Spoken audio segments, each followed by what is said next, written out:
Hello বন্ধুরা, আসসালামু আলাইকুম। স্বাগতম জানাচ্ছি আমার চ্যানেলে। তো হাতের কাছে থাকা অল্প উপকরণেই কিন্তু দারুণ মজার এবং স্বাস্থ্যকর তেলে ভাজা ছাড়াই এই রাইস বলটি আপনারা তৈরি করে নিতে পারেন। তো পুরটা আমি এখানে চিকেনের দিয়েছি, তাই এটার নাম দিয়েছি চিকেন রাইস বল। তো আপনারা চাইলে এটা ভেজিটেবল দিয়েও করতে পারেন বন্ধুরা। তো রেসিপিটি কিভাবে করলাম চলুন দেখিয়ে দিচ্ছি আপনাদেরকে। সঙ্গেই থাকুন, আশা করছি আপনাদের ভালো লাগবে। দারুণ মজার সুস্বাদু চিকেন রাইস বল তৈরি করার জন্যে যা যা উপকরণ লাগবে সবগুলোকে আমি একবারই গুছিয়ে নিয়েছি ভিডিও করার সুবিধার জন্য। তো আমি এখন দেখিয়ে দিচ্ছি। এখানে নিয়ে নিয়েছি আমি যাবতীয় মশলা। তো প্রথমে এখানে নিয়ে নিয়েছি শুকনা মরিচ ক্র্যাশ করে। তো তারপরে এখানে নিয়ে নিয়েছি সয়া সস, গোলমরিচ, হাফ চা চামচ পরিমাণ সরিষা, নিয়ে নিয়েছি জিরা, লাল মরিচের গুঁড়া, লবণ, তেল, ধনিয়ার গুঁড়া, চাট মশলা এবং জিরার গুঁড়া। আর এই সাইডে আমি চিকেন নিয়ে নিয়েছি। চিকেনটাকে আমি এখনও কেটে নেইনি, তো হাড্ডিগুলোকে বাদ দিয়ে শুধুমাত্র মাংসটাকে কেটে নেব। এখানে আমি নিয়ে নিয়েছি চালের গুঁড়া এবং তার সঙ্গে আমি নিয়ে নিয়েছি ময়দা। তো ময়দা কিন্তু আমি এখানে খুব অল্প পরিমাণে একটু ময়দা দিচ্ছি, এতে করে স্ট্রাকচারটা খুব ভালো আসবে সেই জন্যে। আর শুধু চালের গুঁড়াটা নিলে অনেক সময় ফেটে যায়, যেহেতু এটা কেনা, দোকান থেকে কিনে আনা একদম শুকনা। উপকরণগুলো দেখিয়ে দিয়েছি। এখন আমি প্রথমে ডোটা তৈরি করব। এখানে একটা কড়াই নিয়ে নিয়েছি আর তাতে আমি এখন দিয়ে নেব পানি।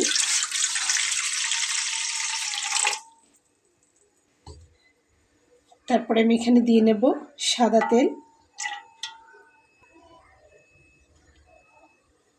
আর দিয়ে নেব স্বাদ অনুযায়ী লবণ।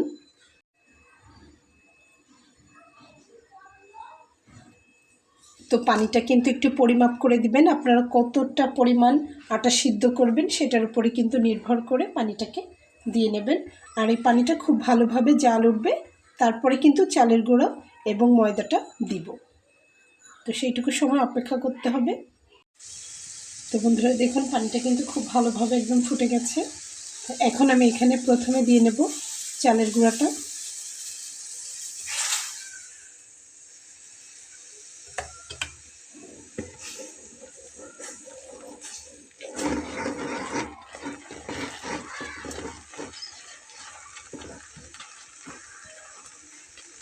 তারপরে আমি দিয়ে নেব ময়দাটা।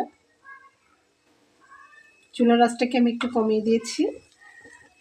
তো দেখুন আমি যে পরিমাণ পানিটা দিয়েছিলাম অনুমান করে একদম কিন্তু পারফেক্টভাবে আমার হয়ে গেছে।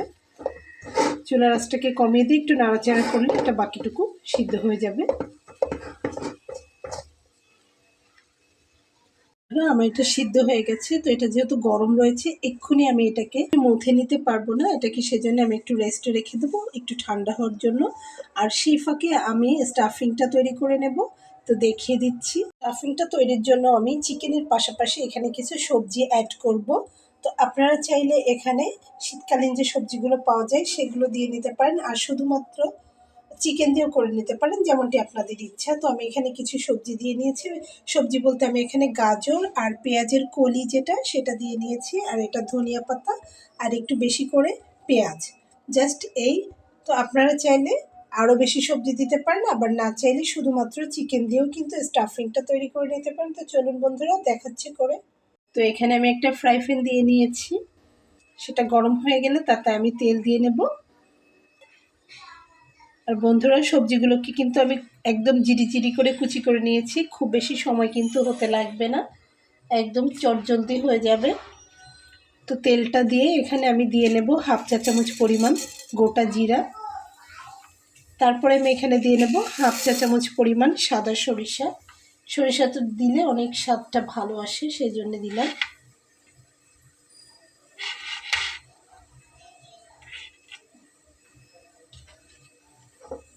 তো তারপরে এটাকে একটু ভাজা হতে সময় দিব।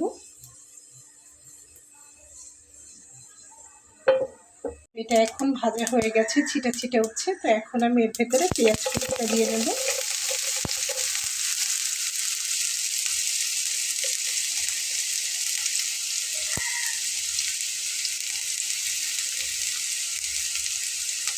একটু নেড়ে চেড়ে দেব।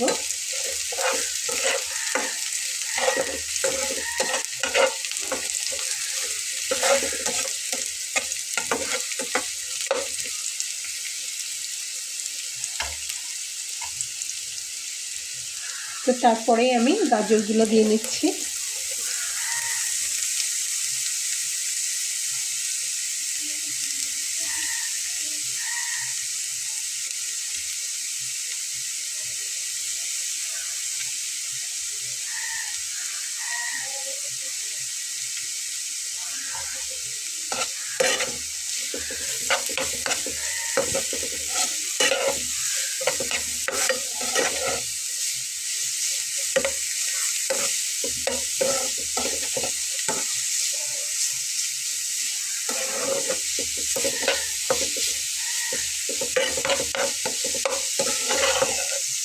তারপরে আমি এখানে চিকেনটা দিয়ে নেব।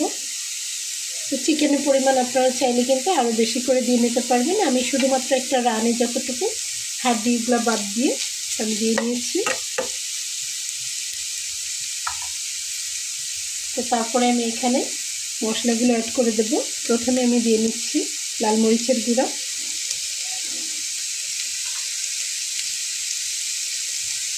তারপরে আমি এখানে দিয়ে নিচ্ছি জিরার গুঁড়া, দিয়ে নিচ্ছি ধনিয়ার গুঁড়া, তারপরে দিয়ে নেব স্বাদ অনুযায়ী লবণ,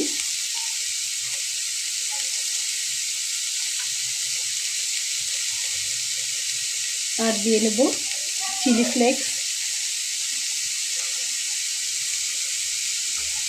দিয়ে এটাকে একটু নাড়াচাড়া করে নেব। আর আমি কিন্তু এখানে হলুদের ব্যবহার করছি না।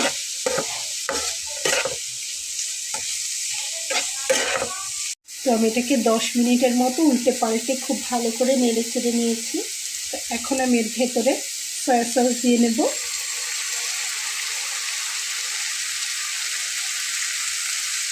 তারপরে আমি এখানে গোলমরিচের গুঁড়াটা দিয়ে নেব, দিয়ে নেব চাট মশলা,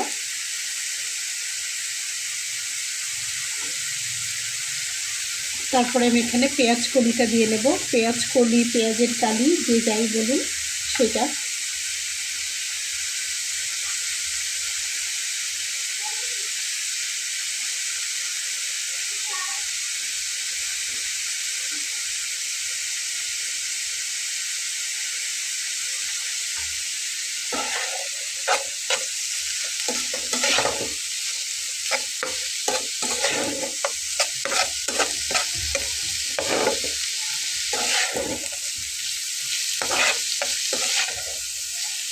তো বন্ধুরা, পুরের জন্য আমি যে রেসিপিটা এখানে বন্ধুরা পুর তৈরি করার জন্য আমি এখানে যেই সবজিগুলো নির্বাচন করেছি সেগুলো কিন্তু খুব সহজেই সিদ্ধ হয়ে যাবে। আর সিদ্ধ খুব ভালো না হলে সমস্যা নেই, যদিও এটা খুব ভালো সিদ্ধ হয়ে গেছে।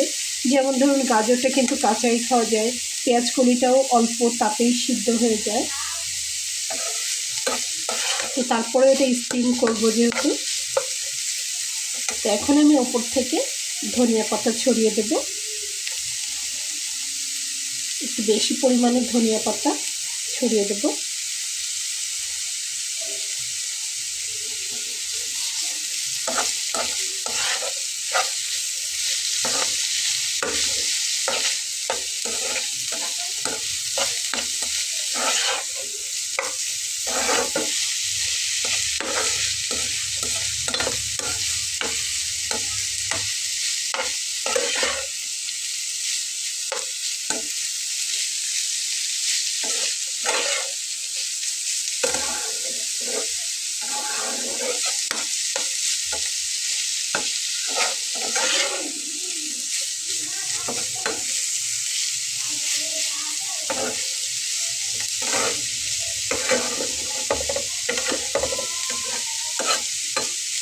তো আমার এটা কিন্তু তৈরি হয়ে গেছে। এটা আমি একটা ঢাকনা দিয়ে ঢেকে এভাবে রেখে দিয়ে প্রথমে আমি ময়ানটা করে নেব। তো বন্ধুরা, এই যে ডোটা আমি তৈরি করে নিয়েছি, এই যে। তো এখন আমি এটাতে কিছুটা চিলি ফ্লেক্স দিয়ে নেব। তো আপনারা চাইলে স্কিপও করতে পারেন। এখানে আমি চিলি ফ্লেক্স আমি দিয়ে নিচ্ছি। আমি একটু চিলি ফ্লেক্সের দানাটা বাদ দিয়ে দিতে চাচ্ছি। এখানে আমি চিলি ফ্লেক্স আমি দিয়ে নিলাম, আর আমি দিয়ে নেব ধনিয়া পাতা, এই যে দিয়ে আমি আরেকটু মাখিয়ে নেব। আরও একবার একটু মথে নেব। এটা দিয়ে মাখিয়ে নিয়েছি আর স্টাফিংটাও কাছে এনে নিয়েছি বন্ধুরা। তো এখন আমি এখান থেকে ছোট ছোট করে এভাবে লেচি কেটে নেব, জাস্ট এরকম দেখুন।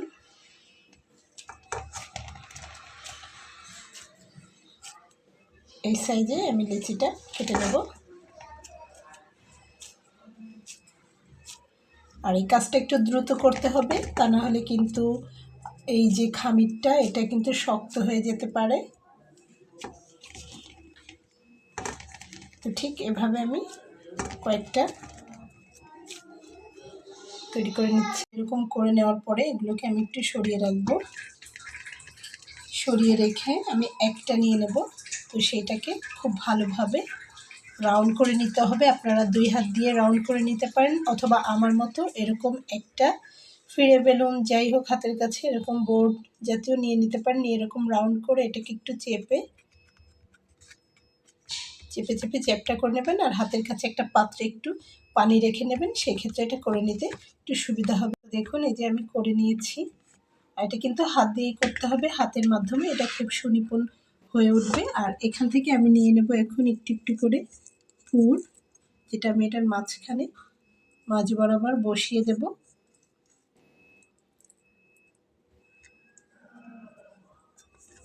তারপরে আপনারা চাইলে হাতে একটু তেল লাগিয়ে নিতে পারেন, অথবা একটু পানি লাগিয়ে নিতে পারেন। নিয়ে তারপর এটাকে বন্ধ করে নেবেন। তো যেহেতু এটা চালের আটা, ঠিক এভাবে আস্তে আস্তে করে একটু বন্ধ করে নিতে হবে। আমি এক হাত দিয়ে করে দেখাচ্ছি, অন্য হাত দিয়ে আমি ক্যামেরাটা ধরে আছি। এভাবে আটকে দিয়ে এটাকে রাউন্ড করে নেব। দেখুন এটাকে একটু আস্তে আস্তে করে রাউন্ড করে নিব, যাতে পুরটা বেরিয়ে না আসে। তো ঠিক এভাবে সবগুলো আমি তৈরি করে নেব বন্ধুরা। তো বন্ধুরা এখানে আমার চিকেন রাইস বলগুলোকে রেডি করা হয়ে গেছে। তো এখন এগুলোকে স্টিম করে নেব। তো আমি এগুলোকে 10 থেকে 15 মিনিটের মতো স্টিম করব। তার জন্য আমি এখানে যেটাতে স্টিম করব সেটা নিয়ে নিলাম। আর এর ভেতরে আমি তেল ব্রাশ করে নিয়েছি, দেখো চকচক করছে, দেখলে বোঝা যাচ্ছে যে। তো আমি অলরেডি চুলাতে পানি গরম করতে দিয়ে নিয়েছি। তো এগুলোকে এখন আমি গুছিয়ে নেব। তো একটু ফাঁকা ফাঁকা করে বসিয়ে দেব, গায়ে গায়ে যাতে লেগে না যায়, একটু ফাঁকা থাকলেই হবে। প্রয়োজনে একবারে না হলে 2 বার করে নিতে হবে, আর একবারে হলে তো ভালোই। তো জাস্ট আমি এভাবে বসিয়ে দেব সবগুলো।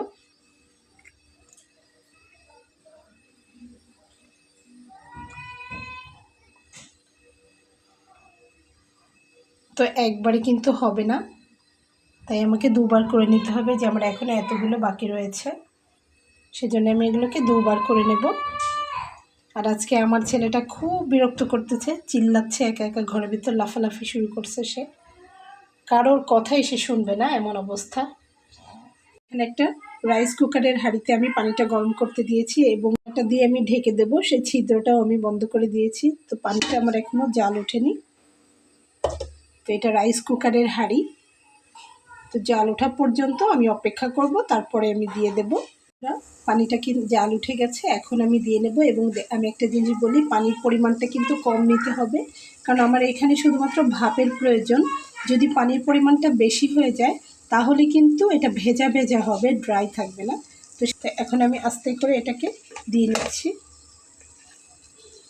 এই যে দেখুন বসিয়ে দিলাম, তারপরে আমি ঢাকনাটা দিয়ে ঢেকে দিয়ে 10 মিনিট অপেক্ষা করব। তো বন্ধুরা তৈরি হয়ে গেল আমার চিকেন রাইস বলগুলো। তো দেখুন এখানে আমি টমেটো সস দিয়ে পরিবেশন করব বলে সাজিয়ে নিয়েছি। তো আশা করছি রেসিপিটি আপনাদের ভালো লেগেছে। রেসিপিটি যদি আপনাদের ভালো লেগে থাকে তাহলে আমার এই ছোট্ট চ্যানেলটিকে সাবস্ক্রাইব করে সঙ্গে থেকে যাবেন বন্ধুরা। দেখা হবে পরবর্তীতে নতুন কোনো রেসিপি নিয়ে। সেই পর্যন্ত ভালো থাকবেন। আল্লাহ হাফেজ।